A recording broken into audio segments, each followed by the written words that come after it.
Hi there, and welcome to How To with Anne Mahlum.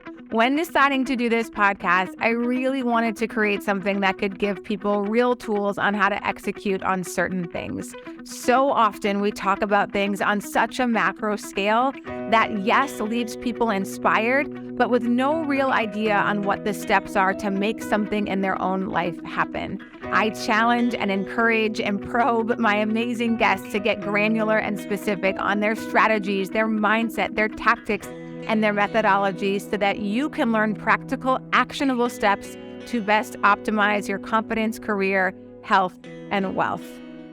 What's up, everybody, and welcome to How To with Anne Mahlum. Today, I'm thrilled to have Jonathan and Rene Shapiro. They are co-founders of Wellness CBD, Mindset Wellness CBD. These guys have started several businesses, and they have done it as a married couple. So today, guys, we're going to dive into how to build and create brands and community, and also how to do it as a couple. I'm pretty pumped about this conversation because I'm an entrepreneur as well. And so is my boyfriend, and I'm sure they're going to share all kinds of tricks and trades with us. So welcome, Jonathan and Rene. It's nice to have you guys here. Oh my God, thank you. Thank you so much for having us. We're really excited. Yeah, well, let's just get in and tell the listeners a little bit about you guys. And again, 4 businesses together, you know, how that happened, how you decided to want to work together and be entrepreneurs, so folks can get a little bit of background. Yeah, 100%. Let me dive right in. So, this started way back when I was 19. Rene was 21. Imagine it's 1990. We're in New York City. I had changed my name from John Shapiro to John Saint. I'm a white rapper seeking out my first record deal. Rene is living on 22nd and Lex with a undiscovered actress named Kelly Ripa. And they are living together, and there's a calamity that happens in her apartment. Long story short, I'm crashing with some friends underneath the apartment they're in, and I see her, and this is it. I want to be with her forever. But of course, I've got all these mental issues and all these things that have, sort of been the narrative of my life. She's the only one who ever pushed past through all those things. And we have been codependently happy from that point forward. This is a true story.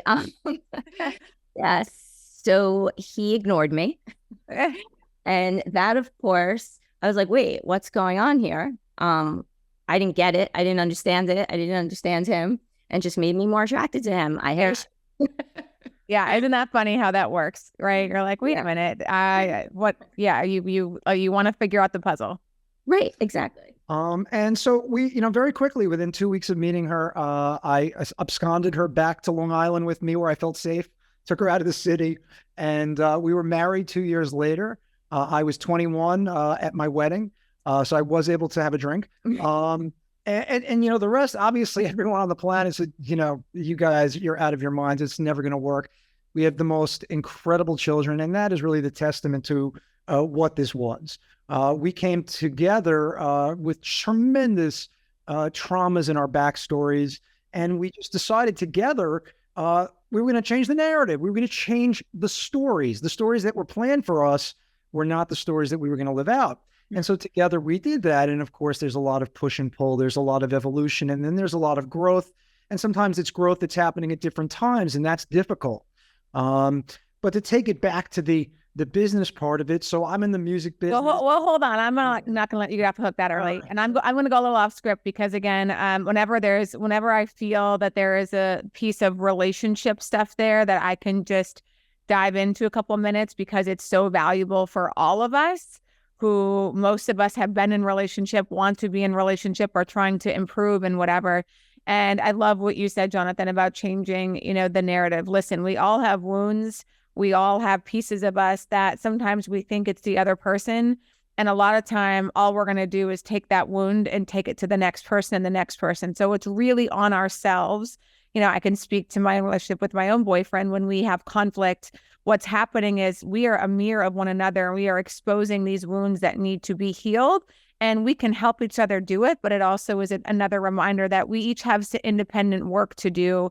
And the relationship is very meaningful to us. So we need to do that work to heal.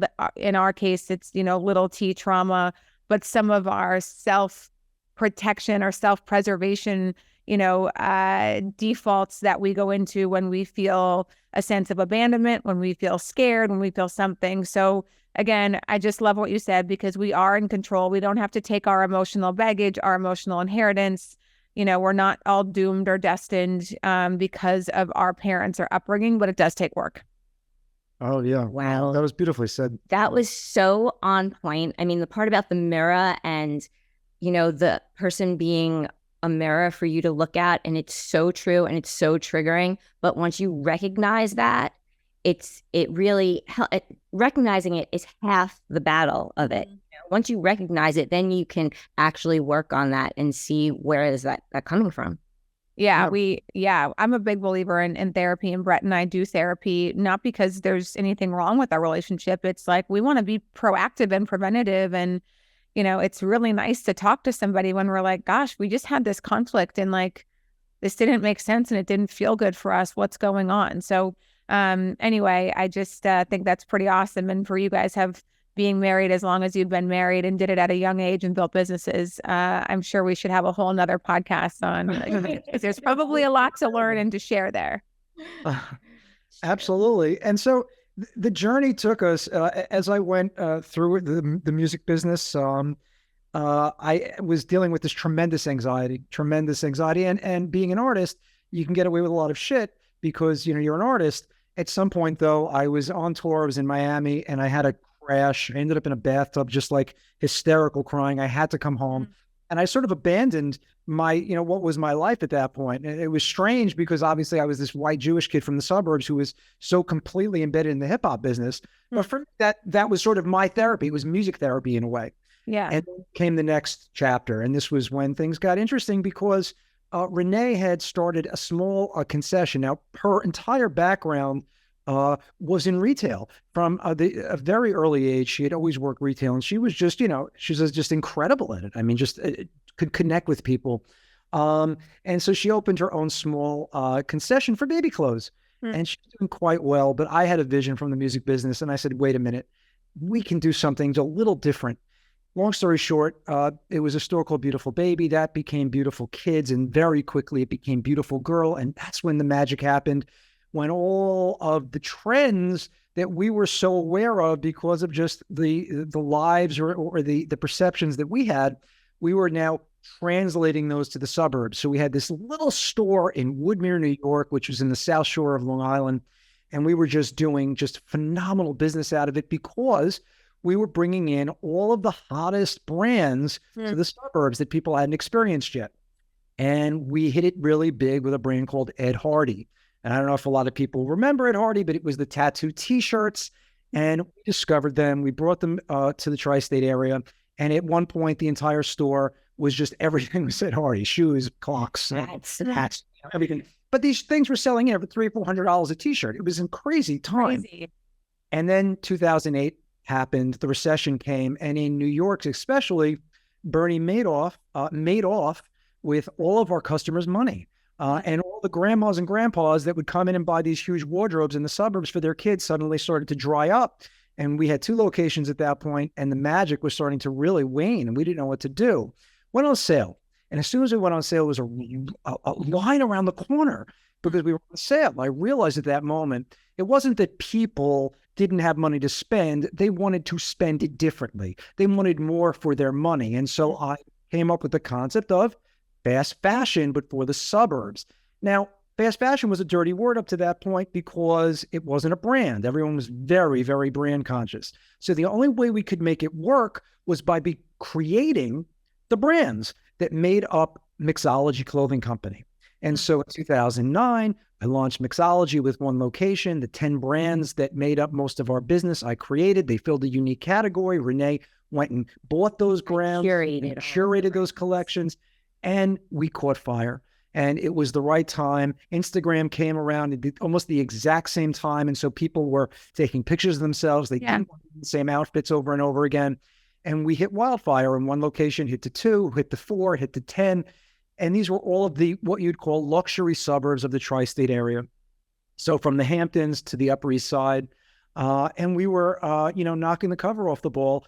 But behind the scenes, what people didn't realize was that all this success had not done anything to abate all of this sadness and all of this anxiety that I had kept under control now for almost 20 years with hardcore pharmaceuticals. And I am beyond thankful to all my doctors, and I'm beyond thankful for all the medicine that I took, because it got me to where I needed to go.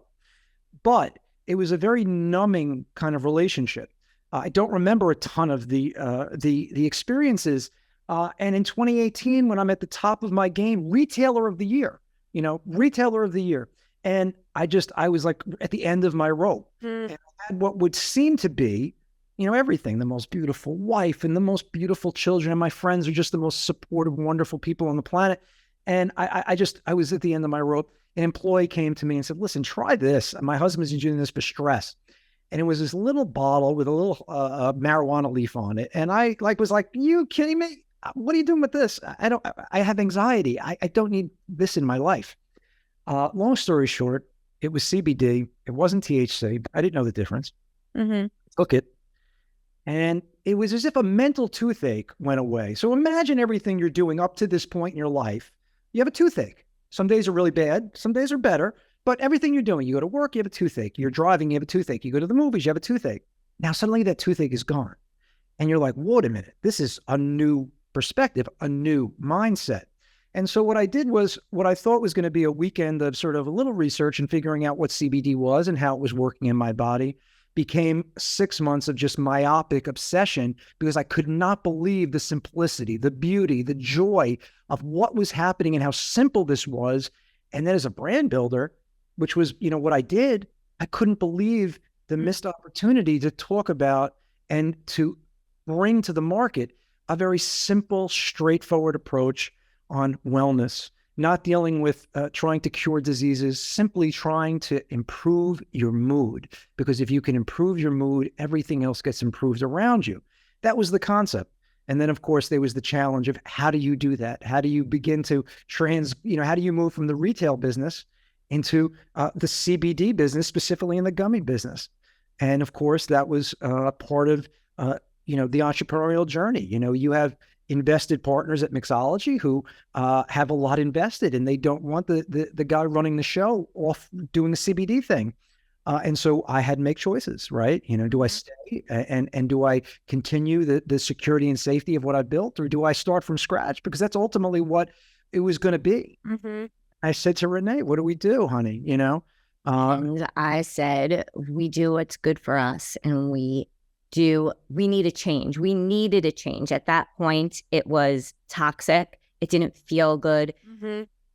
It was the boiling point. It was the breaking point. It was that pivotal moment where you have to make a choice.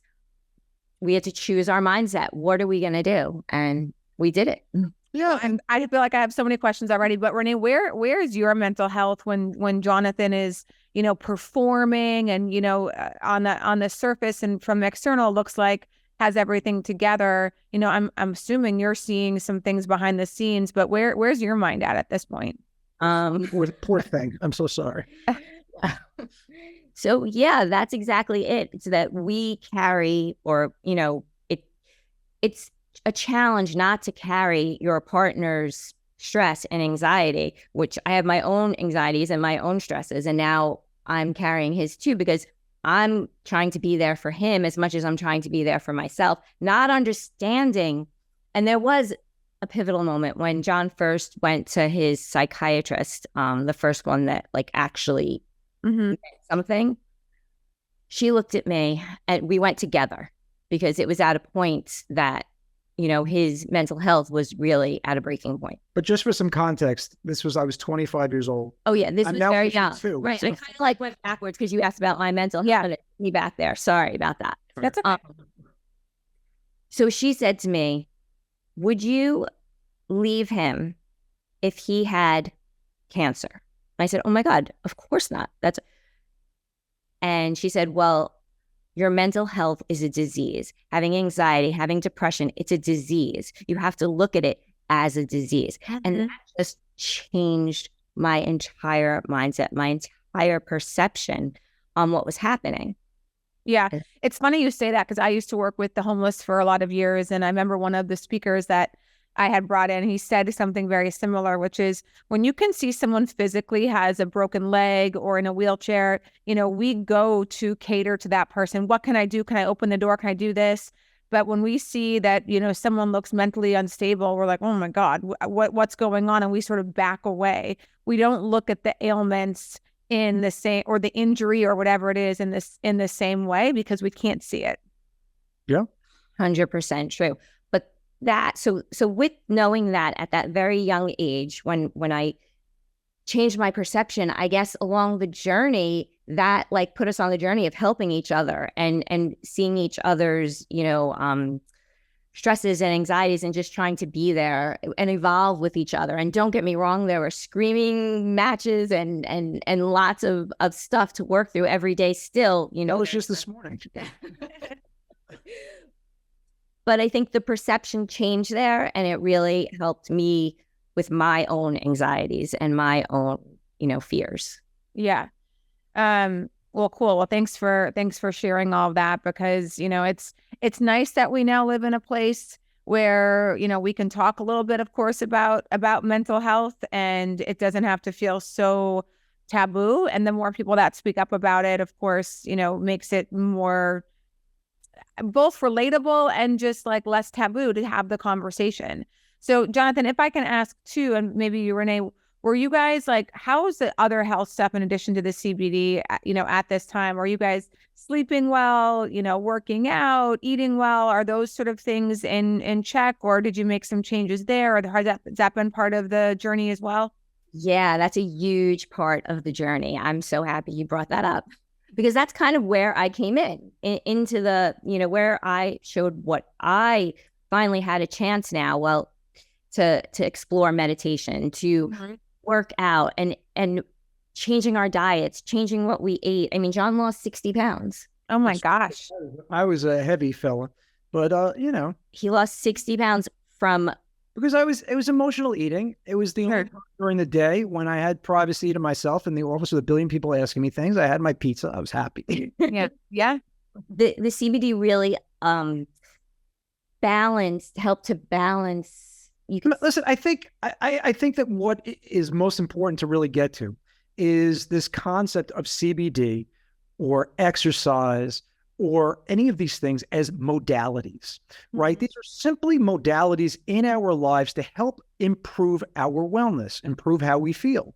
And so that's why we're so aligned with, all of the things that you've done and the things that you're doing, because you create modalities for people. You create spaces and communities so that people can go, they can express themselves through exercise, through movement, and they can feel better. And they're changing their mindset by doing that. CBD is simply another tool in your tool belt to do that. And of course, there's yoga, there's meditation. It's the things you listen to. It's the things you eat, right? All these things are going to go and play. It's almost like, why does Mindset CBD work the specific way it works? Why is it different than other CBD? Well, it's not just all of the things we've talked about. It's because we use full spectrum CBD infused with these specific terpenes, and they work synergistically. And that's sort of the magic of everything in life. It's this working synergistically in balance. And once things are in balance, once things have that synergy together, then everything seems to work out. There's no peaks, there's no valleys. CBD, exercise, all those positive affirmations, those are the kind of things that are going to rebalance your system and give you the opportunity to feel how you want to feel. Can you just, actually, I should have probably started there too, but for folks who aren't as familiar with CBD, and frankly, I couldn't tell you what exactly it is. So could you educate our listeners just a little bit on that? Yes, this is my absolute favorite part. So this is the coolest part. So you've heard about CBD. You probably confuse it with THC. Does it get you high? So number one, let's discuss what it is. It is a molecule. It is just a little fatty lipid molecule that is found in the hemp plant. Okay. It is grown, ours is grown in the United States.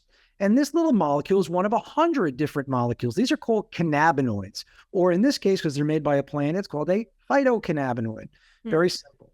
It has no intoxicating effects. Now, there are other phytocannabinoids like THC that will intoxicate you, but CBD is in the same category as coffee, same category as coffee. So there's zero intoxication. So how does it work? So we have inside us what's called an endocannabinoid system. Basically, it's a system that handles homeostasis or balance in our system. So we have these receptors in every part of our body, in our central nervous system. And when something is out of balance, the three big ones, anxiety, pain, or inflammation, our endocannabinoids, these are molecules we create inside us, go to these specific receptors to try to help that balance, bring the receptor up or down so that our anxiety, our pain, or inflammation can come back into balance. But of course, the things that we eat, the way that we live, our genetics, just our predisposition, sometimes makes it very difficult for those things to work. The craziest thing nature has provided for us, a molecule, this cannabidiol, which is CBD, has almost the same chemical makeup as our own endocannabinoids, this phytocannabinoid. So when you take CBD, you actually optimize this endocannabinoid system. So now it can do all the things you want it to do. It can balance that anxiety. It can balance that pain. It can balance that inflammation. No side effects and no possibility of any kind of overdose. It's just a little fatty little lipid. And it is the most amazing way, again, to help yourself, give yourself that a little bit of a boost you may need so that you can do the things you want. You know, because when you listen to all of those incredible people, right, you're going through Instagram and it says, walk through that fear. You know, success is on the other side of that fear. And I go, yeah, I'm ready, but I'm still scared. What can I, that little gummy that just lowers my anxiety that little bit, it's just what I need enough to get going. And that's why it's a modality. And that's why it's just a little bit of a part so that you can, again, give yourself a sense of how you want to have control over your mood and your environment. Interesting. I didn't know any of that. And I'm sure a lot of people listening didn't know it and don't know the difference between, again, marijuana, THC and CBD. So how do you guys, because we partnered together on our Ambition opening, of course, and when you, like, you have the sleep, you have the focus, you have the happy, what goes in differently to each one of the bags that's trying to, help bring out that emotion or that attribute? Yeah, so it's really straightforward. So the whole idea is mindset wellness at its core is a plant-based mood enhancement system. Okay, to make it simply, we ask a question: how do you want to feel? The answer is it's your choice. You choose your mindset. By choosing your mindset, you are choosing one of the mindset formulas that come in gummies or tinctures, right? We have happy. And the reason that happy works is because the full spectrum CBD is going to lower your anxiety. And then we infuse it with limonene from lemons and limes. That uplifts your mood. Separately, they're okay. Together, you get a sense of feeling happy. It's subtle. It is, again, CBD is what you do not feel as opposed to what you do feel. You take a drink, you get a little buzz. You smoke a little weed, you get a little high. CBD is removing stress. It is not adding to. And so we have our calm formula with linalool from lavender. Pinene from pine needles makes our focus formula like a natural Adderall. We use humulene from hops in our recovery, great after a Ambition workout, right? And then, of course, we have rest, which is our number one formula because people are just either not getting to sleep or they're getting up and they can't get back to sleep. Melatonin and a couple of other things, including B12, which people don't normally see for sleep, but it really gives you that wake up, refreshed feel. And so the whole idea is that you're using these products throughout your day so that you're modifying how you want to feel. Let's say you open up the morning with a focus gummy. It's only 10 milligrams, so it's not a lot. And then you go to a happy gummy. And then maybe a calm gummy, and then rest before you go to sleep. And before you know it, you've taken 4 gummies during the day. You've microdosed your system. You're not finding any of those peaks and valleys. And you're just feeling yourself. Zero intoxication. Just yourself. And what I say to people is, what is the downside? Right. If this does not work for you, what is the downside? The upside is if it does work, wow. I mean, this is an easy one. This is an easy way to feel better. And that's just what my whole has been about. My whole life's been about trying to feel better. Yeah. And I get really excited. Most founders, of course, buy into their products, but even things like this, I always find it skeptical when founders or whomever are running businesses and they don't do the thing that they're telling people to do. So I love that, you guys had your own experience with it. And because mine was similar with Solidcore and working out and all those things of like, I just want people to feel as good as I feel. I want to create a brand, a community, and, I want to get into the brand piece here in a minute. But when I started Solidcore, it was very similar of like, I didn't know you could work out like this. And then I continued to do Pilates And I'm like, there's no brand, there's no community around this modality. And I think that's my specialty, right? So like, I know that I can add this in and change the workout and make it more athletic. But that was the really fun part of it, of taking, this workout, this fundamental of Pilates, changing it enough to make it, again, more appealing to folks who want more of an intense work and athletic, and then adding in the community piece of it. Because let's face it, guys, CBD is a crowded space. So let's get into a little bit of the brand building and the community aspect of it, of how that's a part of your business model and how you do that with a product. Yeah, that is really what you said there. It's finding that opportunity, seeing that opportunity where what's out there. We wanted to help people. We wanted to share this with people, but we saw that there was nothing out there speaking to our community. There was nothing it was a scary little bottle with a hemp leaf. And we just saw the opportunity to create a brand and community that would respond to that. Well, let's pause on that. That's interesting. So Jonathan, even when you first saw that thing, you were like, this is weed. That particular, weed plant that we all associate with it, it was immediately a reaction was, no, thank you. That's not, I don't want to engage with that because of whatever we hear about it. So was that kind of your guys' first thing of this full approach branding, how we showcase this needs to be easier and simpler? The thing is that, as an entrepreneur, when you come into a new space, there are positives and negatives. The negatives are obviously you don't have the experience, but the positives are you're coming from 30,000 feet. Yeah. You see things that have been the most obvious stuff that's been missed. So when I was a white kid coming into hip hop, there were things I saw. When I was a rapper coming into the retail business, there were things I saw. And now as a retailer coming into the wellness space, there are things that we saw. And again, we didn't try to get over our skis. What were we very good at for 20 years? Building community in the luxury suburbs of New York. We said we don't need to be the CBD brand for the entire world. We just want to be New York's luxury CBD brand. Yeah. And we ended up figuring out that our audience, the people that bought clothes from us, the people that trusted us, also want to feel good. But there was a stigma attached. So they might have done some THC gummies when they went to Colorado on a trip, or they're smoking some weed on the weekends. But for all intents and purposes, our audience is kind of curious. They're hear that there's some good things going on. They're not sure. And you wouldn't be surprised how many people call us and say, what about fentanyl? I mean, and you don't even think about it. You go, of course. I mean, people are worried. They see things on the news. There's so many different things. So what was our thing? What did we do? We said, we're retailers. We know how to retail. So what we did was we said, okay, let's go out and let's bring our products. I couldn't open a store in the middle of the pandemic, but what could I do?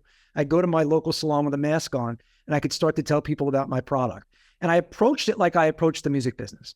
I gigged.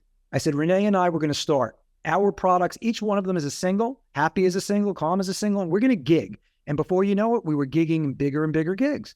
And before you know it, we were at the Hamptons Film Festival. And before you know it, we got a couple of those big breaks that you do as a gigging band, right? We got that great call from Isaac Boots, fitness guru and philanthropist. And Isaac called us and said, listen, I love your products. I'm opening a store in the Hamptons. You guys are really good at retail and you guys are really good at wellness. Come out here and let's spend the summer together. And of course, we worked so well because it was the first time Fred Siegel was ever out in the Hamptons. And we're sitting there as a CBD brand completely in our retail element, right? Completely at home. And then everybody understood. And they go, oh, now we get what this is. And we got lucky. We got a couple of really great people along the line who sort of picked up our flag, the Christina Cuomos of the world and the purists, and saw something great in what we were doing. And ultimately, talking about support, and it's only about community. 20 years being in the retail business, we ended up hiring, if not 1,000, at least many hundreds of young girls who work for us at our stores. That was the part of our success. We always invest in local communities. But what was exciting was now, as you fast forward in time, all of these young girls are now women, some of them married, but some of them with incredible jobs. Mm-hmm. All of them came out of the woodwork and put us on their podcasts and put us in Us Magazine. And the support that they showed us that we had done something right in our previous business. It was so rewarding to see all of these people come out and to say, listen, we're here to support you. But ultimately, we have a kind of curious audience. And so we try our best to educate as much as possible. And we do that by being in front of people, We got very lucky. And Equinox Sports Club saw us as a great activation partner. And before we knew it, we were doing, 20, 40 pop-ups a month. Yeah. Consistently every month. Obviously, we couldn't get to the ones that were completely out of state. These were national events. And then the Moxie hotels came to us and said, listen, would you guys want to do activations, pop-ups? We just did a gummy together for Valentine's Day, a sexual wellness gummy called Love Mindset. And that was distributed to guests who checked into the Moxie hotels. Mm-hmm. And those are the kind of moments. We have three incredible collaborations that we're doing right now. And these things are things that we did in the clothing business. And of course, we're bringing them successfully to this space.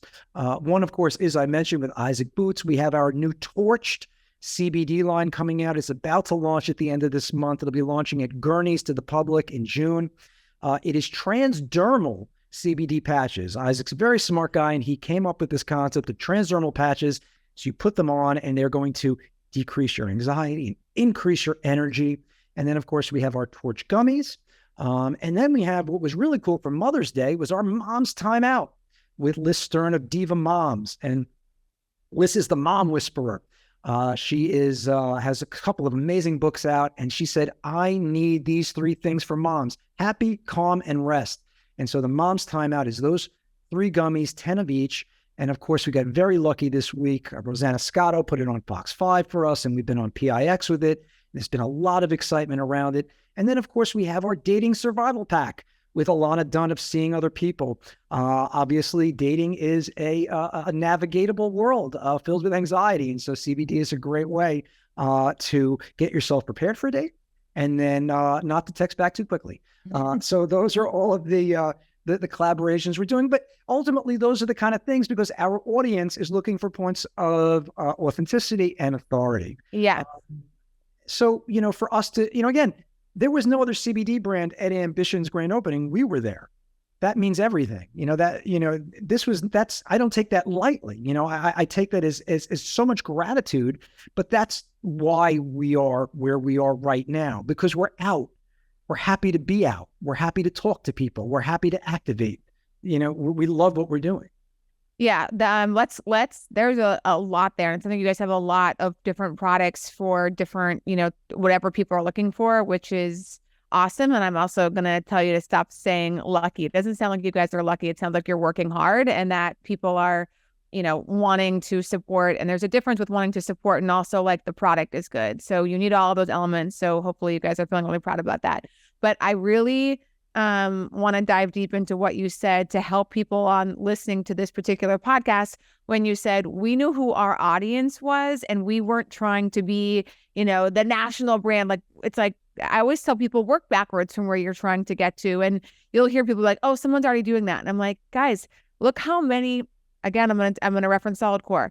The majority of people who work out have never heard of Solidcore. There's such a small number of people who actually know who we are. And we are a 9-figure business. Like, you don't need the whole world to know who you are, to make it big, to be successful, to be whatever.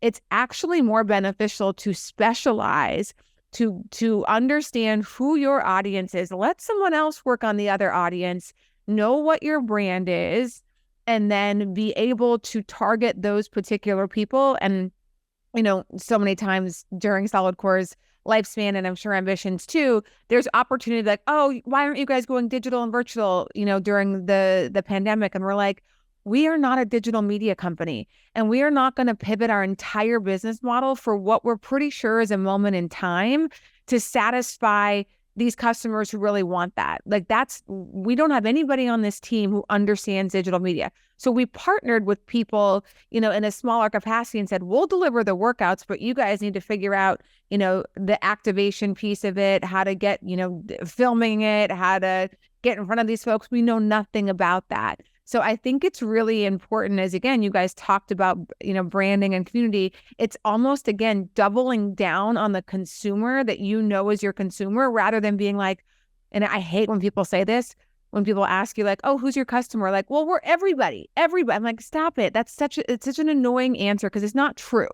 And when you say that you're for everybody, I sort of say, well, then if you're for everybody, then that's confusing to me, because I can tell you who Solidcore is for. Solidcore is for someone who wants to work hard. I can tell you who Ambition is for, and it's not for everybody. It has nothing to do with race or gender or demographic. It's to do with mindset.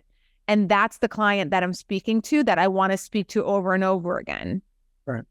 Yeah. Well, that's why you're so successful. Exactly. I mean, you understand it completely. That's exactly it. If you have, again, it's always about low-hanging fruit. Why, if you have an audience who is going to appreciate who you are or what you've done previously, why wouldn't you use that to your advantage? I mean, it doesn't make any sense to give you that little bit of authority. If I walked into Colorado and I told people I was the founder of Mixology Clothing Company, I don't know if they would care. Right. But if I walk into a retailer in Roslyn, they get very excited. And yeah. So it's where you got to plant your seeds in fertile soil. Totally. And let's talk a little bit about, guys, about knowing what you're really good at. So, because I think that's valuable advice for people listening too, that we can both share, of just like, gosh, because a lot of people talk themselves out of doing things, of like, well, I've never ran a business before. I don't know anything about retail, but I know about this product. I don't know anything about this or that. What was your guys' approach? And I can share after you share, of really honing in on what you know how to do, and then finding the right people that is going to be a part of your business, whether it's finance, operation, sales, product development, where you develop these things, and, legal work. I mean, there's so many components involved in running a business. So how did you guys approach that? Well, I'm sorry. Do you want to take it? You start. No. Listen, the fact that this is our fourth chapter, obviously we've got a little bit of experience. So when I go to an investor meeting and they tell me this is the stupidest thing I've ever heard, I'll never do this. I've heard that a couple of times about other very successful ventures I've had. So it doesn't faze me anymore. Right. Okay, great. Move on. Where a younger person may get hurt by that. They may say, "Oh, I need to second guess myself." Yeah. So a very big part of it is understanding, first of all, and demystifying everything. Investors don't know everything. CEOs don't know everything. You saw these banks that just failed. These were the best of the best. These were highly qualified college. Great example. And, yep. Guess what? They did analyses and they had algorithms and they had a million things. Guess what? They failed. So anyone can fail. Everyone thinks that they're an expert. My suggestion is don't be the smartest person in the room. If you are, get into a different room, because you're not going to learn anything that way. And de-verticalize. You're seeing it in cannabis finally, the de-verticalization, meaning that you had farmers that were manufacturers that were also branding and also selling. That's why it's a mess right now in the space, because you can't have people doing the same thing. You have to have people that are good at what they do. So I'm good at marketing. I'm good at sales, but I am not out on a farm growing hemp. I have people do that really well. Right. And that's, again, guys, another example of that is Solidcore's machines, or even Ambition's, fit benches. We don't make those. Like Solidcore, actually, we own the patent on it, but like we farm that out to someone who understands engineering and manufacturing to actually make the machines. We don't own that part of the company. We own the finished product, but exactly that. And just like, it's also not a smart use of your time. If you're like, okay, well, if we end up going to grow these things, what does that mean for, the potential profit margins on something? Is that something that is going to be the best use of Jonathan and Renee's time to go farm this out? Yes or no? Okay. The answer is no. Anyway, you don't have to know everything and know how to do everything in your business, but it is your responsibility to be resourceful enough to find the best people for that part of your business to make it work.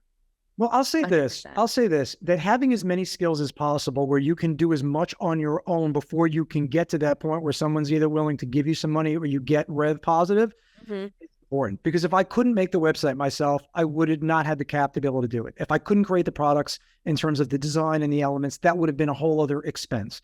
And so there are many things that we were able to do on our own from our experience. And again, I would say that to any entrepreneur who's doing it, which is use the things that you're good at to apply to the things that you know how to do now. Because, there will be an inflection point, where you get to that point where at some point, like you mentioned, your time becomes more valuable doing something else than doing this, potentially task that somebody else could be taking off from you. Right. But to that point, also, we didn't know how to make formulas. We had to go to formulas. We work with formulators who produce the gummies. We don't make them in our kitchen. But Renee, to that point, I think a lot of people stop in their tracks. It's like, I don't know how to do that. It's like, guys, I'm telling you, Any entrepreneur that you see that's made it, I can't tell you how many aspects about Solidcore, that I'm like, I'd never done before. I'd never signed a commercial lease before. I had never, hired a construction firm before to build that out. I've never worked with an architect. Like, I'm telling you, every single entrepreneur who's out there, the time they became an entrepreneur in that business probably did those things for the first time. But it's trusting your mindset. It's trusting your ability that you're smart enough to figure it out, ask the right questions, and surround yourself with people who will help educate you that you can trust along the way. So it's just like part of, again, building the brand and building the community is knowing that aspect of it. Nobody has it all. And there's not one entrepreneur that I know that had it all figured out before they started. 100%. No, and there's not many I know that haven't figured it out now completely. To be honest with you, I mean, it's all figured out.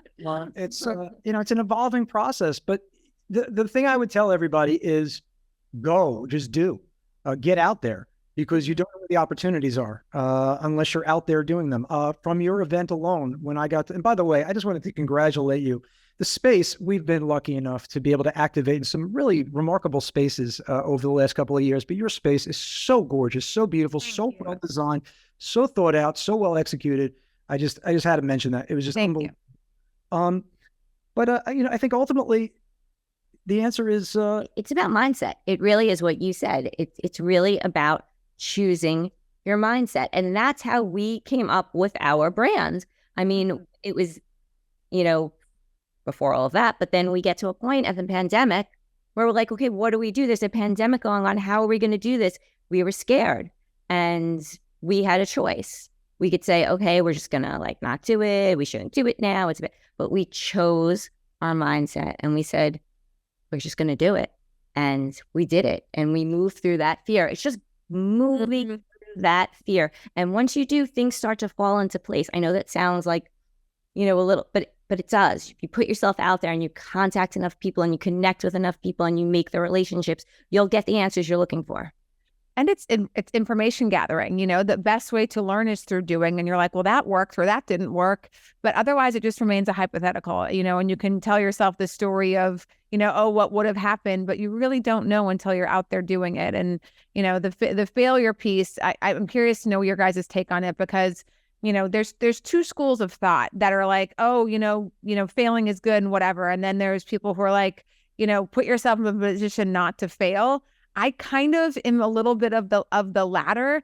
And, there's just, for my own self, there's enough on the line where I'm like, I will do whatever it takes.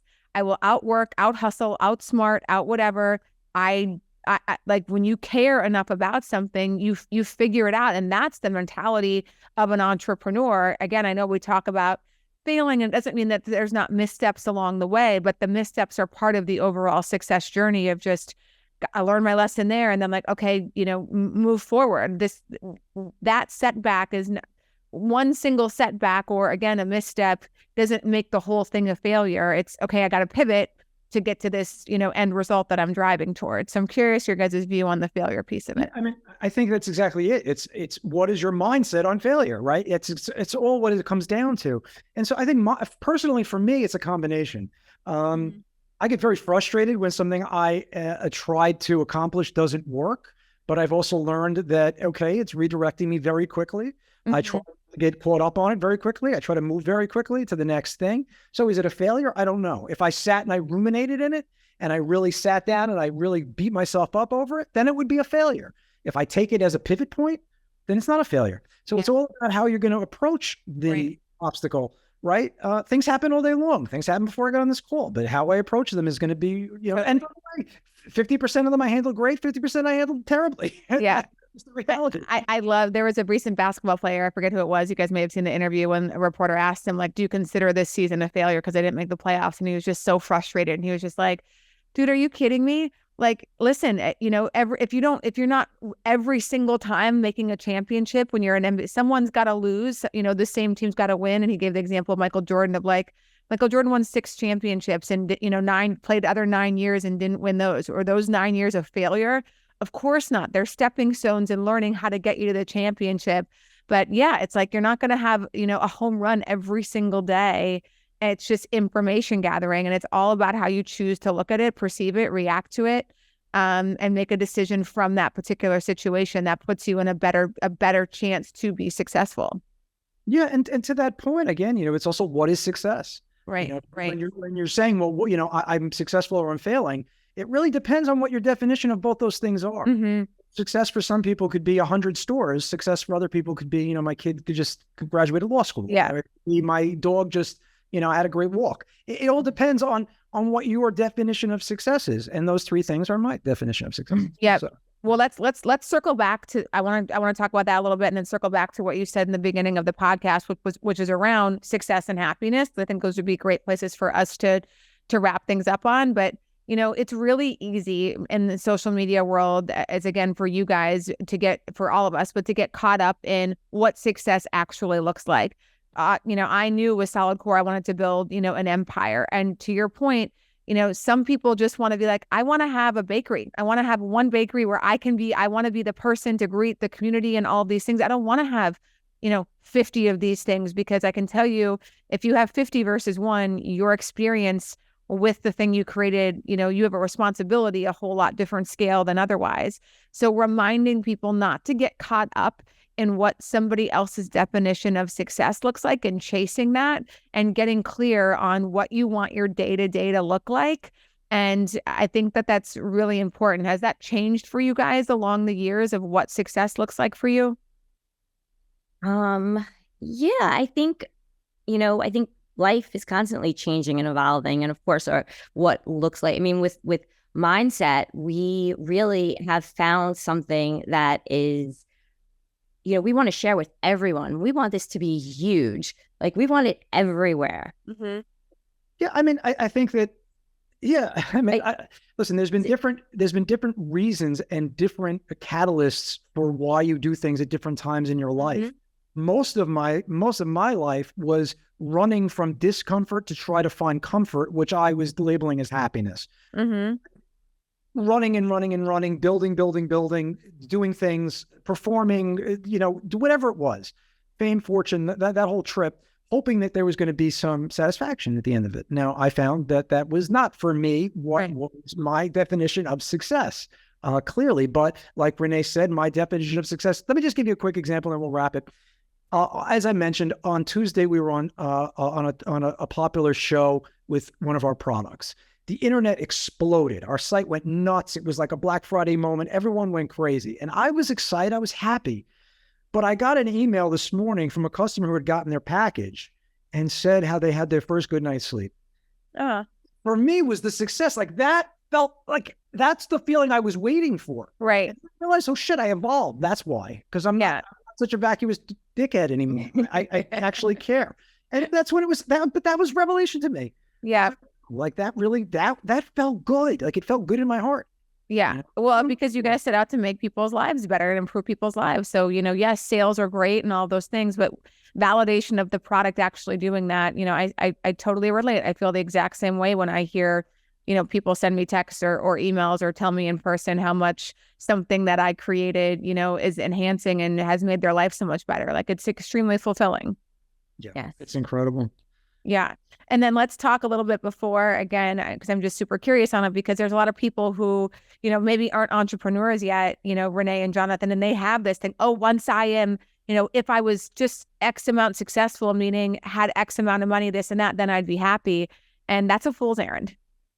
Oh, yeah, no, that's like saying if I had enough money, I'll get married. If I have enough money, I'll have a kid.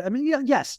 Yes. If you were very, very wealthy, is it easier to have a child? Yes, of course. Is it, if you have a lot of capital, is it easier to open a business? Yes. Should it stop you? Of course not. Because if you're waiting for all these specific things to happen, you're never going to happen. You got a Studio 54. Go watch that documentary if anybody hasn't seen it. I haven't seen it. You got to watch it. These guys just put Studio 54 together every day. Another thing happened, another thing. They just kept moving. They just kept going. They just kept going. And that's what you got to do. You evolve, change, and move. Your expectation about what people think it's going to be, being an entrepreneur, is much different than what it is really. At the end of the day, execution is everything. There are a billion great ideas out there. Most people never execute on those ideas. That's what it is. Consistency every day. Execute. Some days are going to be good. Some days are going to be bad. Some days you're going to feel like it's just not working. but you don't know when you're digging through that coal mine when you're about to hit the diamonds. You got to keep digging. That's just what it is. That's the journey. Yeah. Rene, what about you? What have you learned about success and happiness together? What I've learned is that, we put so much limitations on ourselves, that moving through those limitations and moving through that fear and not putting more limitations by saying, if I had this, if I had that, you have to find the happiness in here. Mm-hmm. This is where it starts. It starts right here. It's not going to come from making a lot of money. It's not going to come from finding the right partner. It has to start with you. When you start taking care of yourself, start doing things for yourself, that's how you become happier and you evolve. And then you bring the people around you into that happiness, into that joy, into that success. Yeah. Well, I can validate all of that because, again, all of us on this call are entrepreneurs and done it a lot and for a lot of years. And I can tell you that the happiest I am is when I put my head at the pillow at night and I'm like, how did I show up for myself today? Did I make good quality decisions that are going to serve me tomorrow?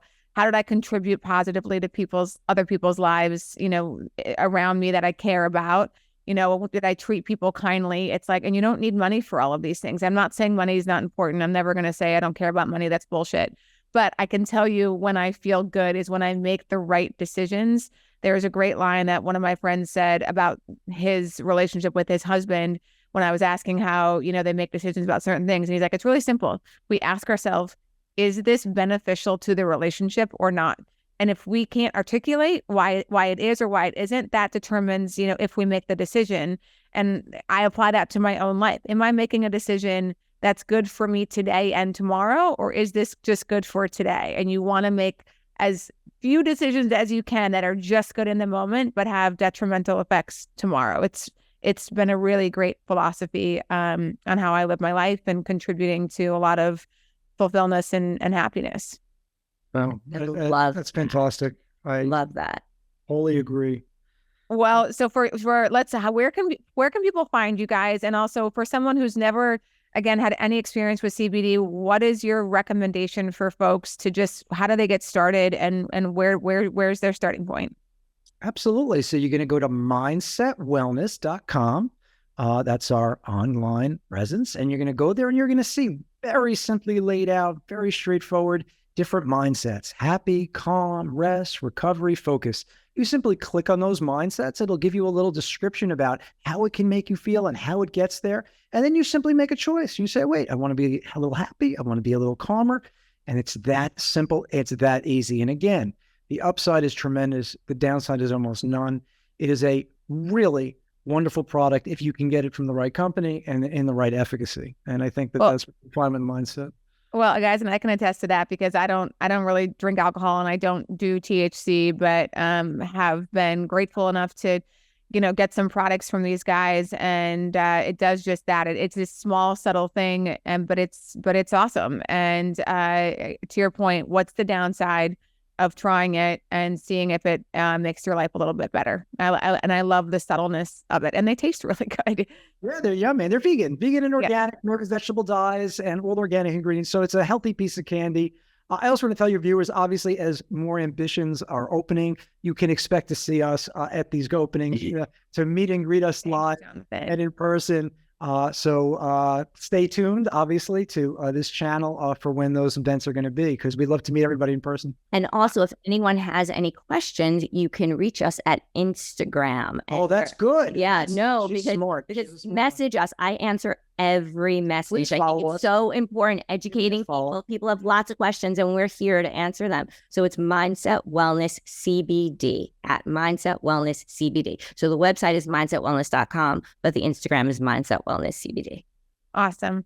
Thank you so much, you guys. I really appreciate everything that you've shared with everybody today. Oh, thank you. Thank you so much, Anne. So much gratitude. Awesome. Thanks, guys.